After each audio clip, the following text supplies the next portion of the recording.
Well, this one's going to be controversial.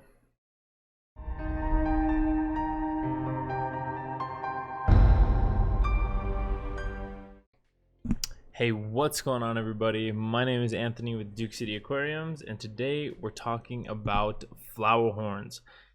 Well, just one in particular. We're talking about my buddy Duke. He's right behind me. I don't know if you can see him. I wanted to do a Flowerhorn care guide a little bit after I bought the fish, but I wanted to wait just to make sure that, I knew what I was doing and I knew what I was talking about before I put out a video on it. So, oops. I've had him for a couple of months now, and I'm super happy with him. He's doing amazing. This is a picture. I'll put up a picture right here of this is what he looked like at the store before they shipped him to me, okay? And then I'm also gonna put a picture of what he looks like now. So I do want to start off by saying, like I said in the intro, this is going to be a little bit controversial. I've watched a lot of Flowerhorn care guides out there, but, well, I didn't like them. I'll say it. I didn't like them. I feel like everybody who's come out, not everyone, but a lot of Flowerhorn care guides out there have come out and kind of made it seem like this is a super, super hard fish to take care of, and that turns a lot of people away. It turned me away at first, and but I don't think that should be the case. I feel like everyone who's in the fish keeping hobby, freshwater, should own a Flowerhorn. They're fantastic. They're super, super cool fish, great personality. They look amazing, and you just get a lot of enjoyment out of them. So today I want to do my version of the easy Flowerhorn care guide. Okay, I'm not going to overcomplicate things like a few of them did, and we're going to go through those in a little bit, but I did break it down into small categories that I want to talk about first. So first things first, where did I get my Flowerhorn? I got mine from petzonesd.com. In my opinion, that's probably the best place. I had it shipped. It was 24-hour shipping. The customer service was awesome. The picture that you saw earlier of my Flowerhorn at the store was actually taken by one of the employees, and he actually texted my phone and said, "Hey, we have this one in stock. How about this one?" And I said, "Yeah, sure. Let's take that one." So great customer service, really good quality Flowerhorns, and not a horrible price. I paid $208 for mine, and worth every penny. He would have probably been worth a lot more than that to me. So okay, where to get your Flowerhorn? Go to petzonesd.com. You'll thank me later. Awesome selection, great fish. Okay, moving on. Let's talk about tank size. Now this is a big one. A lot of people say minimum 90 gallon for one, or like 125 for two. Honestly, I would feel very comfortable keeping one single Flowerhorn by itself in a 75 gallon tank. I feel like that is plenty of space for one Flowerhorn. Not a short body. Short body, those can go in probably smaller ones, probably like a 55 or something. But just your standard, like I have a super red dragon, and I would feel more than comfortable keeping him in a 75 gallon. What I have him in here is actually a 90 gallon that I custom built myself, and that for me is a really good size for my single Flowerhorn. So yeah, I'd say a 75 gallon minimum, and then you can just go up from there. But all right, so now I do want to touch on the lighting aspect of things really quickly. You'll notice the light is on right now, and I don't keep the lights on very much because, well, honestly, Flowerhorns don't need lighting. Okay, nothing in this tank needs lighting. The only thing that lighting does is it helps me see everything, helps me see the fish better, and it grows algae. Okay, so I have my light on this tank. I actually have all the lights on all my aquariums on timers, and so this one's only on for a few hours a day. It doesn't come on till like 1 p.m. and then it shuts off in the early evening. So very minimal lighting because it's not necessary. And you know, I have heard a lot of things about flower horns getting stressed out kind of easily, and lighting is a big cause of that. So, excuse me. So, I mean, the less lighting, the better for your flower horn, really. All right, let's talk about tank decor and substrate. Now, this is going to be the beginning of my controversial topics today. A lot of people say that the best way to keep a flower horn is in a bare tank. No decorations, no substrate, nothing, just a bare tank. Because they can, I don't know, run into things, get freaked out, and hurt themselves, and things like that. Here's what I will say. Here, I want to touch on substrate first. I have in here is a white sand substrate, and that to me is what I recommend. I recommend a sand substrate for a flower horn, and here's why. There's pretty much only one reason, is they like to dig. They like to sift through the sand and dig around and rearrange things. They like doing that. He does that all day long. He dug himself out a pit under his little tree stump that I have in there, and that's where he hangs out.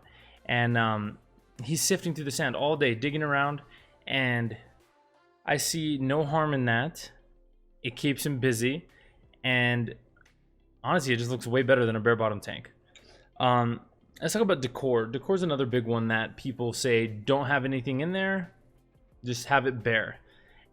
I highly disagree with that. The substrate thing, you can take it or leave it, but in terms of the decor, I absolutely disagree with the fact that it should be a bare tank. And there's one major reason why. Well, there's two reasons. One of them is not very major. One of them is, well, bare tanks look like shit. I apologize for my language, but they do. But the major reason why I like having something in there, which is the large tree stump that I put in there, it's hollow in the back, and he goes in there. And he hangs out in there. He hides, he relaxes, and he does not feel stressed when he's back there hiding. No one can see him. And he'll be in there for like 3 or 4 hours a day. Not a big deal. Fish, and this goes for almost any fish, fish need places to go hide, relax, chill out, where the light's not on them, people aren't looking at them. And the flower horn is no different. The flower horns need places to go and relax, chill out. And you can't get that in a bare tank. So that's what I'm going to say about that. The other thing I have in there are the rocks from universalrocks.com. Those are for me. I put those in there because I like the way they look. You could take it or leave it with those. All right, let's talk about filtration and water changes. Filtration is one thing that I feel most people waste their money on when it comes to aquariums. People see a huge, awesome, expensive filter and they think, I need that. When in reality, most cases they don't. Sometimes they do, but you don't need to have way, like, there is such a thing as over filtration. It's not harmful in any way, but it's unnecessary and it's a waste of money, and I guess it's just bragging rights. I have a sponge filter and a hang-on back filter on this 90-gallon tank for my flower horn. That is way more than enough. All filtration does is it has water movement. It creates water movement, circulation, and it grows beneficial bacteria. The filter media grows beneficial bacteria that water passes through, and the beneficial bacteria eats up the ammonia, the nitrite, and converts it to nitrate. That's all filtration does. You don't need a $400 filter to filter something with one fish in it. Sure, he creates a lot of waste, but what the filtration I have on there is more than enough. Okay, you will notice that there is an air disc in the corner, and that does, I mean, that's what it is. It's an air disc, and in the great words of Corey from Aquarium Co-op, shout out to Corey, every aquarium needs an air stone.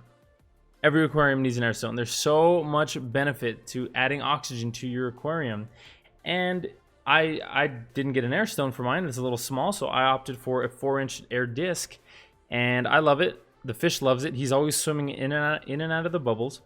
And for me, and this is a personal preference, I'm a bubble guy. I like bubbles in my aquariums. I don't know why. I just like them. And plus you get all the added benefits of oxygenating your aquarium. So that, and then water. Okay, water changes. Water changes I do personally for the 90 gallon. I do probably give or take about a 20% every week, and that seems to work out pretty well. He does.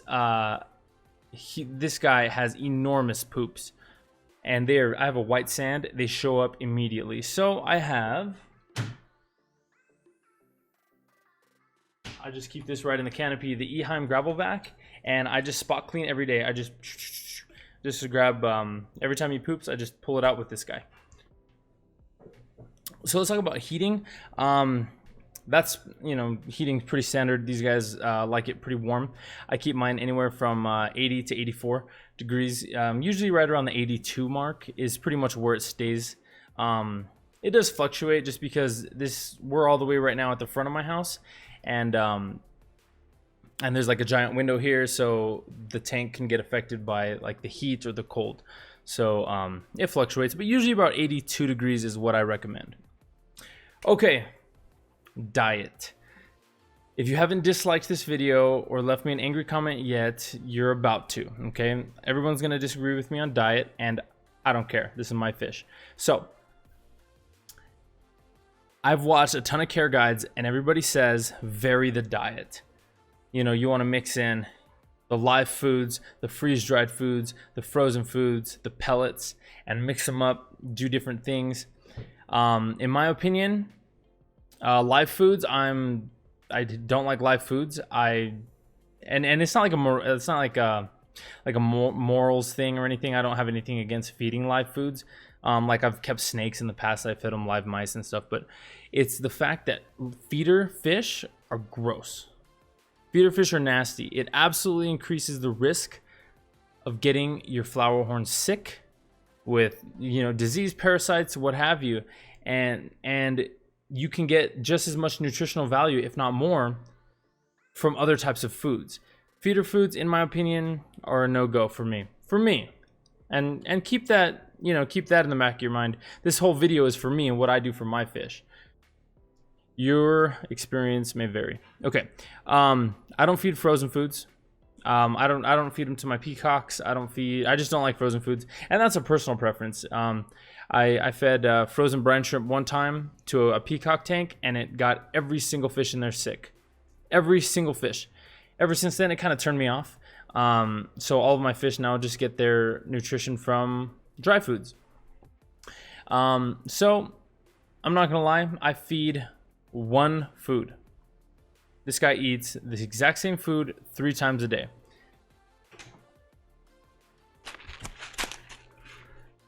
Biociclid Gold Plus from Hikari, floating pellets, mini size. He gets that 3 times a day. That's it. No varied diet, no live feeders, no frozen foods, no freeze-dried foods, nothing. He gets that food 3 times a day. 3 small pinches, morning, breakfast, lunch, and dinner. And he eats like a champ every time. He's super enthusiastic. He's actually coming to the top right now because he wants to eat because he saw me pull out the bag of food. I know I'm going to get a lot of hate for that, for just feeding the same thing. But like I said before, this is what I choose to do. So I guess in conclusion, I've gone against a lot of things that other care guides have said, and what a lot of things that a lot of fish keepers would say is correct. I've gone against those. But, well, if you think that I'm doing a bad job in raising my Flowerhorn, just look at him. Go ahead and look at him and tell me if you think that that's an unhealthy fish. His colors are on fire. His nuchal hump is getting huge. He's active. Well, what can I say? I mean, if you don't like it and you hate me for it, well, let's go ahead and see pictures of your Flowerhorn and see if they look as good. So I guess my whole message with this video is don't believe every video you see online. I want everybody to always do your research and always get more than one opinion on things. Just like if this is your very first Flowerhorn care guide video, mine, don't just watch mine and go buy one. Go watch a bunch of other people's care guides. But anyway, I think we will end it on that note. If you like this video, please give it a like and comment down below. Give me a share. If you dislike this video, leave me an angry comment down below. That's okay too. But anyway, that will wrap it up for me today, guys. I thank you so much for watching. My name is Anthony with Duke City Aquariums, and we will catch you in the next one.